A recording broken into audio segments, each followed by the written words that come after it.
Rating জালিয়াতি ও cyber bullying রুখতে এবার লালবাজারে টলিপাড়া। সৃজিত মুখোপাধ্যায়ের নতুন ছবির রেটিং ম্যানিপুলেশন এবং কলাকুশলীদের অশালীন আক্রমণের প্রতিবাদে একজোট ইন্ডাস্ট্রির প্রথম সারির ব্যক্তিত্বরা শুক্রবার সৌরভ বিশ্বাস ও পিয়া সেনগুপ্তের নেতৃত্বে এক ঝাঁক তারকা সাইবার অপরাধ দমন শাখার আধিকারিকদের সঙ্গে বৈঠক করে লিখিত অভিযোগ জমা দেন।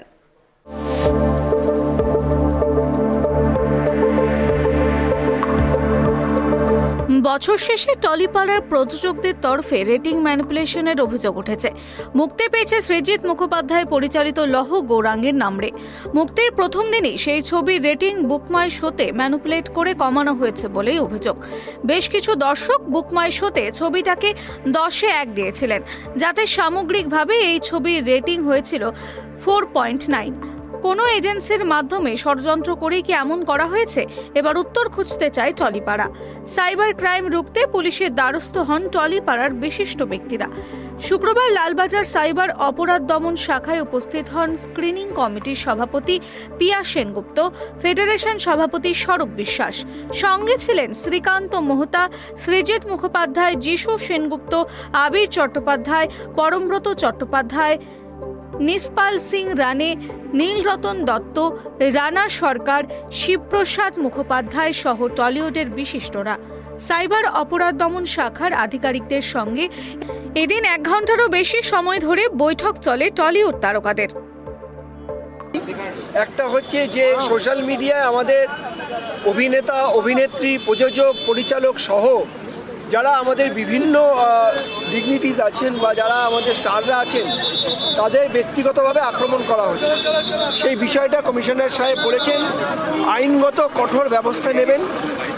এবং এছাড়াও সাইবার ক্রাইমে আমাদের আজকে অনারেবল কমিশনার ছিলেন, ডিসি সাইবার ক্রাইম ছিলেন, জয়েন্ট সিপি সাইবার ছিলেন এবং অ্যাডিশনাল সিপি ছিলেন।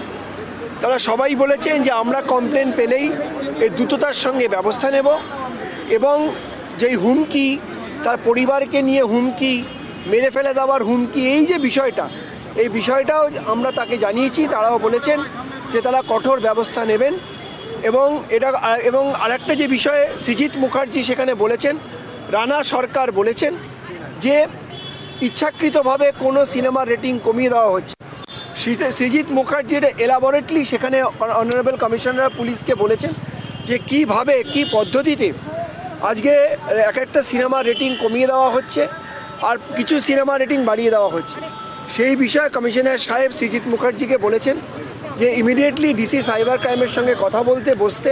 মত প্রকাশের স্বাধীনতা যে কোনো মাধ্যমে সকলের আছে, কিন্তু মত প্রকাশের স্বাধীনতা একটা জিনিস, আর কোনো মানুষকে, কিছু মানুষকে, কোনো একটি বিশেষ ছবিকে, সেই ছবির কলাকুশলী বা তার শিল্পীদের আলাদা করে তুলে নিয়ে তাদেরকে ব্যক্তিগতভাবে আক্রমণ করা, তাদের ব্যক্তিগত জীবন নিয়ে আক্রমণ করা, সেটা একটা আলাদা জিনিস। দুটোর মধ্যে একটা পার্থক্য আছে, একটা সরু হলেও একটা রেখা আছে কোথাও, সেই রেখাটা বারবার লঙ্ঘিত হতে দেখা হচ্ছে। There's a very thin line between saying something to someone or disrespecting someone. তো সেই জায়গায় দাঁড়িয়ে আজকে আমাদের যা বক্তব্য ছিল আমরা সমস্ত কমিশনার পুলিশ আমাদের ওয়েস্ট বেঙ্গলে আমাদের জানিয়েছি এবং উনি বলেছেন, উনি আশ্বাস দিয়েছেন যে যত রকমভাবে সাহায্য করা যায় ওনারা আমাদের সাহায্য করবেন। দুর্গাপুজোতে ছবি মুক্তির সময়ই রক্তবীজ 2 সঙ্গে যুক্ত ছিলেন যিনি আসেন, তাকে অশালীন পোস্ট, হুমকি সবকিছুর সম্মুখীন হতে হয়েছে। সেই ঘটনার প্রতিবাদে আজকে একজোট টলিপাড়া।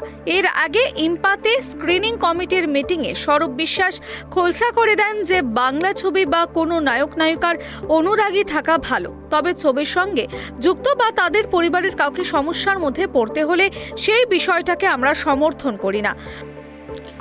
কোনো ইউটিউবার রিভিউ দেওয়ার ছলে কাউকে ব্যক্তিগত আক্রমণ করছে কিনা সেই উত্তর খোঁজার প্রক্রিয়া শুরু হয়েছে। একটি লিখিত বিবৃতিও জমা দেওয়া হয়েছে লালবাজারে। বিবৃতিপত্রে সই করেছেন টলিউডের সকলে। শ্রীকান্ত মোহতা এবং আমাদের সুরিন্দর সিং রানী সবাই বলেছেন যে তাদের প্রোফাইলকে ফেক প্রোফাইল করা হয়েছে। আমাদের সম্মানীয় পরমব্রত চট্টোপাধ্যায় বলেছেন, যিশু সেনগুপ্ত তার এক্স হ্যান্ডেল বন্ধ করে দিয়েছেন, যেহেতু তারটা করে দেওয়া হয়েছিল, পাইরেট করে নেওয়া হয়েছিল, করে নিয়ে তার নামে জানাতাই বলা হয়েছে। এগুলো আমরা সবার কাছে আজকে আমাদের স্ক্রিনিং কমিটির সমস্ত সদস্যদের কাছে বিনীতভাবে সমস্ত ইউটিউবার যারা ইনস্টাগ্রাম করছেন, ইউটিউব করছেন, রিলস করছেন, তারা করুন, কিন্তু দয়া করে আমাদের এই যে অভিনেতা অভিনেত্রী পরিচালক প্রযোজক বা ব্যক্তিগতভাবে যারা আমাদের পদাধিকারী আছেন, দয়া করে এটা বন্ধ করুন। এবং আপনারা যদি কোনো সিনেমা ভালো না হয় লিখুন, কিন্তু ব্যক্তিগত মতামত দিন। কিন্তু আপনারা যেভাবে আক্রমণ করছেন, যেভাবে নক্কারজনকভাবে আপনারা প্ররোচনা ছড়াচ্ছেন বা করছেন, সেটাকে বন্ধ করা হোক। আমরা আমাদের যা বক্তব্য সেটা পুলিশকে জানিয়েছি, পুলিশকে তার তথ্য প্রমাণ দিয়েছি। এবার কে ক্রাইম করছেন, কে তার পিছনে আছেন, তারা সেটা কারোর কোনো নাম ওঠেনি। আমরা কেউ যদি করে থাকে, সেই ইন্ডিভিজুয়াল হতে পারে, কেউ অনেকজন মিলে করতে পারে। আমাদের এটাই আসার পরে বারবার এটা হচ্ছে কয়েক বছর ধরে। আগে যেমন উইন্ডোজের জিনিয়া সেনের ওপর একটা অ্যাটাক হয়েছিল, সেই নিয়ে পুলিশ কমপ্লেন হয়েছে। আবার রিসেন্ট গত পুজোর সময় বা এখন প্রত্যেকটা সিনেমা রিলিজের সময় কোনো কাউকেই যেন অ্যাটাক করানো হয়, কারো যেন সম্মানহানি করানো হয় উদ্দেশ্য প্রণোদিতভাবে। যদি কেউ তার নিজস্ব মতামত কেউ ব্যক্ত করে, তাদের কোনো অসুবিধা নেই, হতেই পারে। আমাদের দেশে বাক স্বাধীনতা আছে, কিন্তু কেউ সংগঠিতভাবে ষড়যন্ত্র করে কিছু করছে কিনা, এইটা আমাদের মনে যে একটা সন্দেহ এসেছিল স্ক্রিনিং কমিটিতে, যেটা আমরা আলোচনা করেছিলাম, সেটার জন্যই, তদন্তের জন্যই আমরা এসেছি। সোশ্যাল মিডিয়ায় আমরা যারা মিডিয়ার সঙ্গে যুক্ত, যারা আমাদের পর্দাতে কাজ করি, তাদেরকে অপমান করাটা খুব ইজি হয়ে গেছে। যখন তখন অপমান করা হয় এবং তাদেরকে অপমান করার থেকে বিরত হন না, তাদের বাড়ির লোককেও টেনে আনা হয়, তাদের বন্ধু বান্ধবকেও টেনে আনা হয়। তো সেই জায়গাটা থেকে কোথায় আমাদের মানে এখানকার সাংবিধানিক উপায় কিভাবে এই জায়গাটা থেকে রেমেডি পাওয়া যায় এবং কারোর কোনো ক্ষতি না করে, এই জায়গাটা একটুখানি আলোচনা করার জন্য আমরা এসেছিলাম নগরপালের কাছে। এদিনের অভিযানে অনুপস্থিত ছিলেন দেব। তিনি কি এই অভিযানে সমর্থন করছেন না? লালবাজার থেকে বেরিয়ে সৌরভ বিশ্বাস বললেন, ইন্ডাস্ট্রি বনাম দেব এমনটা নয়। ইন্ডাস্ট্রি একজোট হয়ে পুলিশ কমিশনারকে অভিযোগ জানানো হলো। বরাবর একটি নামই উঠে আসছে কেন? পুলিশ কমিটির সঙ্গে কি দেব রয়েছে? মানে আজকে এই কথা আমরা এখনই বলতে পারবো না। উনি তো আমাদের মেম্বার। পার্টিকুলার একটি নামকে হাইলাইট কেন করছেন না? আপনাদের কি মনে কোনো সন্দেহ আছে? তাহলে যদি মনে সন্দেহ থাকে, তাহলে আপনারা প্রকাশ করুন। আপনারা একটি নামকে বারবার হাইলাইট করছেন। সবচেয়ে বড় কথা, এগুলো এই মুহূর্তে এগুলো উত্তর দেওয়ার জায়গা নয়। আমরা আজকে অন্য ব্যাপার নিয়ে এসেছি। দেখুন, আপনি পার্টিকুলার একজন আমাদের স্বনামধন্য শিল্পীর নাম করছেন এবং তাকে আপনারা হাইলাইট করে এমন কিছু করছেন যে তিনি মনে হচ্ছে আমাদের বিরোধী। এরকম কোনো ঘটনা নেই, আগামী দিনে কোনো দুর্ঘটনাও ঘটবে না। এটা আপনাদের ভুল ধারণা। আমাদের কনসার্নটা ছিল যার এগেনস্টে হচ্ছে না কেন, যার ফ্যামিলির এগেনস্টে হচ্ছে না কেন, বা যার প্রোফাইল থেকে হচ্ছে না কেন, এটা বন্ধ করা উচিত। সেই কারণে আমরা আজকে সিপি সাহেবকে গিয়ে রিকোয়েস্ট করেছি।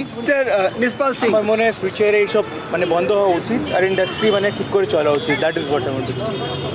সিনেমার সাফল্য যখন প্রযুক্তির প্যাচে বন্দী, তখন ঐক্যবদ্ধ টলিউড সেই ষড়যন্ত্রের শিকড় উপড়ে ফেলতে মরিয়া। এখন দেখার লালবাজারে এই হস্তক্ষেপে বাংলা ছবির ভবিষ্যৎ একটি শিল্পীদের নিরাপত্তা কতটা সুনিশ্চিত হয়। ক্যামেরায় স্বপন রায়ের সঙ্গে অনুষ্কার রিপোর্ট, কেটিভি বাংলা।